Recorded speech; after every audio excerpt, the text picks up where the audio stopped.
you are in an impossible business, because sooner or later, everyone dies.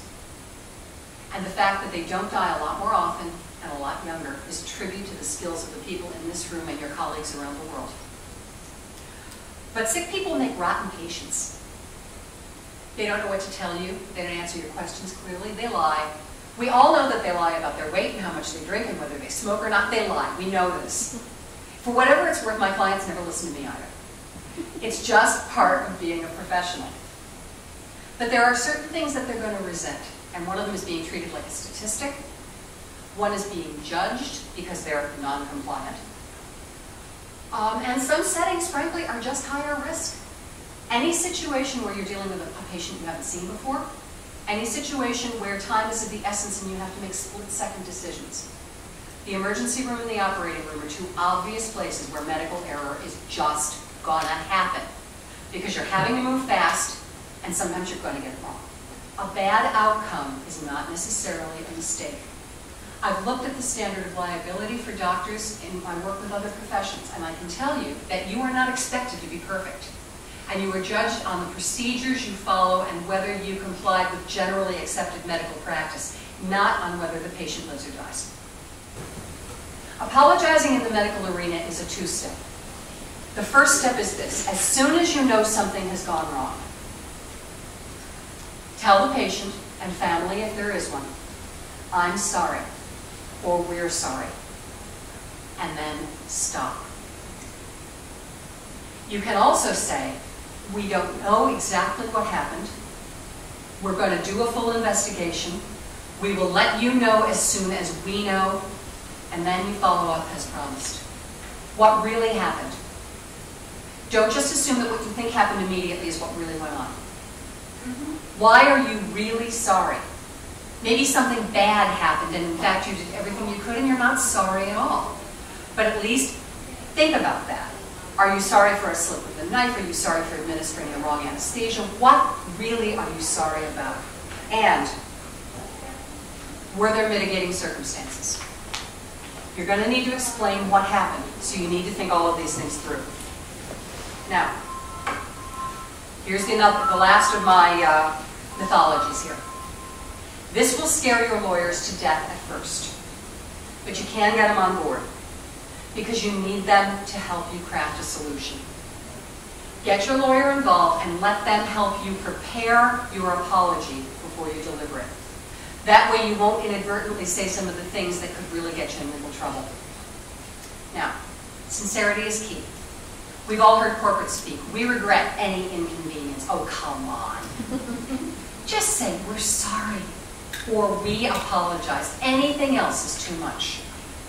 And let me also say that sincerity is in the eye of the beholder. It's not enough if you're sincere. They have to believe you. Which is why keeping it simple is always the best way to go. Don't make excuses. That's really brutal. But do explain what happened and answer whatever questions you get, obviously within reason. If someone starts saying, well, isn't this your fault? Say, let me tell you again what happened. And then express appreciation. These people came to you for help, and you did the best that you could. Tell them you're grateful. It demonstrates your sincerity. It lets them know that they're important and that you value them. That goes a long way for making things better. And be as specific as possible.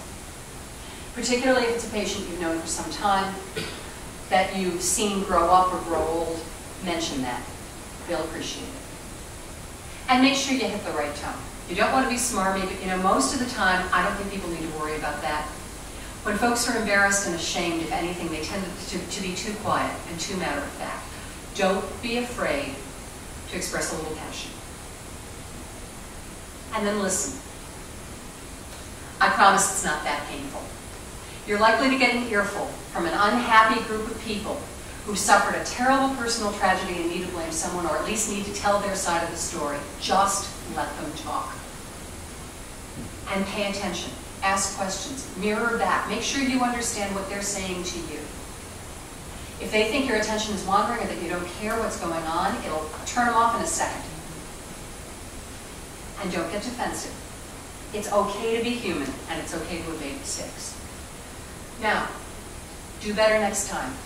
This is always part of an effective apology, and one of the things that your patients and their families will probably want to know is what you're going to do as an institution, an individual, or both to prevent what happened from happening again. Sometimes you can't. But know your facilities and think about what you could do to make a difference. If, for example, you know there's been a problem with drugs that need to be diluted, being stored in full-strength form, so that patients are getting injected with too much medicine, set up a procedure, because people will make mistakes. So set up a procedure to prevent it next time. Come up with a very specific plan, stick to it, and tell the patient and the family what you're going to do, then do it. Now, there are common pitfalls that will destroy any apology. These are the ones that I think are particularly salient here. Making excuses is really bad.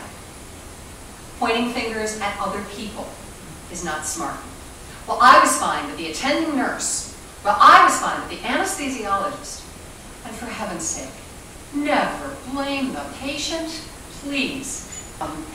We talked a little bit about my book, The Art of the Apology. It is not by any means limited to medical apologies. I really meant it when I said apologizing to practically anyone. But one of the most interesting chapters in this book was suggested to me by a friend when he said you need a chapter on how to forgive yourself. So we sat down and we came up with a way to do it. It's a little unorthodox, but the good news is no one has to hear it but you. But it helps you acknowledge that doing the best you can is the best you can do, and I'm delighted to give you that gift.